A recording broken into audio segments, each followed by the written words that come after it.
Béatrice Rulle ce matin, 6 minutes avec Fabrice Egli, il est directeur de la Fondation pour Genève. À vos côtés, Béatrice. Bonjour Fabrice Egli. Bonjour. Merci d'être sur Radio Lac ce matin. Il y a une semaine, Donald Trump annonçait le retrait des États-Unis de l'Organisation mondiale de la santé, organisation qui est basée à Genève. On a donc ce retrait-là, les Nations unies à Genève qui ont du mal à payer la facture.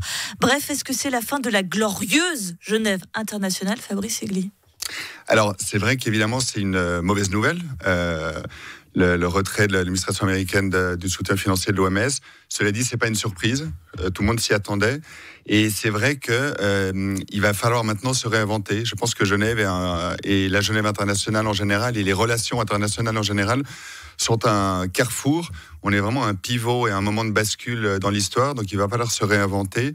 Et des organisations comme l'OMS, entre autres, vont devoir aujourd'hui, ce qui est déjà le cas, elles l'ont déjà fait depuis plusieurs années, mais trouver aussi d'autres sources de financement, que ça soit dans le secteur privé. On peut penser à la Fondation Bill Gates, qui finance déjà énormément l'OMS, que ça soit dans le secteur public avec d'autres États qui potentiellement pourraient soutenir ces organisations de manière plus... Elles sont déjà présentes, mais les soutenir de manière plus importante. On peut penser à l'Afrique du Sud, on peut penser à l'Inde, on peut penser à la Chine, qui le vice-premier ministre, la semaine dernière à Davos au WEF, a beaucoup vanté les mérites du multilatéralisme. Donc oui, il va falloir redessiner en quelque sorte les nouvelles relations internationales. Et bien évidemment, du coup, la Genève internationale va également va devoir également se réinventer. Mais j'ajouterais juste, en parlant de vous parler des Nations Unies, que Genève a aussi un écosystème particulier, un écosystème unique, avec énormément d'organisations internationales. Il y en a quand même 40. Il y a 460 ONG et missions permanentes, sans compter le secteur privé. Donc, énormément de domaines différents, ce qui en fait une spécificité et ce qui permet aussi une sorte de résilience de Genève, contrairement à d'autres villes. On dit beaucoup que Genève est la cuisine des relations internationales et New York en est la salle à manger, parce que nous avons beaucoup d'organisations dites techniques en fait. Et quand on sait comment on mange à New York, on peut parfois s'interroger, blague à part. Mais c'est vrai que la Genève internationale, au-delà de ce terme, il y a tout un prestige. Vous évoquiez à l'instant Davos. On a l'impression que le forum économique, justement, s'est énormément développé, est devenu un rendez-vous incontournable pour tous les grands décideurs de la planète en janvier. À l'inverse, on a l'impression que la Genève internationale, son étoile pâlit un peu. C'est pas le cas parce que Davos, c'est un événement une fois par année. Il y a d'autres événements du WEF, mais Davos en tant que tel, c'est un événement en janvier incontournable qui est quand même très orienté business. Mais qui fait que des gens peuvent placer Davos sur une carte, ce qui est quand même un exploit en soi. C'est vrai, mais les gens peuvent placer Genève sur une carte aussi. N'oublions pas que Genève, par rapport à sa taille, a une réputation et un rayonnement bien supérieur, en fait, bien supérieur à la taille qu'elle représente. Et Genève, je vous disais tout à l'heure que Genève était la cuisine et que New York était la salle à manger. À Genève, toutes les décisions qui sont prises à Genève, les normes, les brevets, n'oublions pas que le web, Internet a été créé à Genève, au CERN, la science, évidemment le droit humanitaire. Genève reste un centre, reste la capitale mondiale de la gouvernance et de la coopération. Et en fait, tous les jours, ce qui se fait à Genève impacte tous les citoyens de la planète. Donc c'est pour ça que c'est important de mentionner que Genève reste aussi une ville entre guillemets, avec plus les organisations techniques que New York. Donc, bien sûr que peut-être que ça a moins de panache au quotidien qu'un Davos, sauf que lorsqu'on accueille des grands sommets, comme on l'a eu dans le passé, avec des dirigeants prestigieux.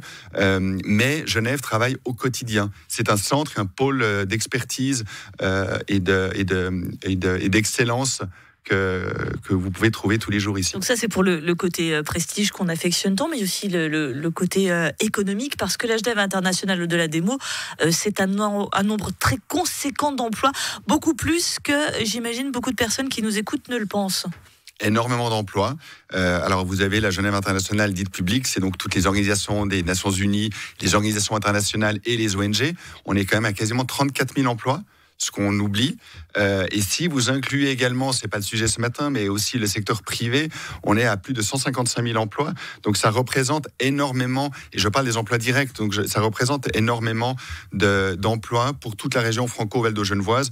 Et là, je parle pas en effet des emplois induits et des emplois indirects. Donc la Genève internationale, effectivement, fait vivre tout un écosystème, et c'est extrêmement positif d'un point de vue économique pour la région.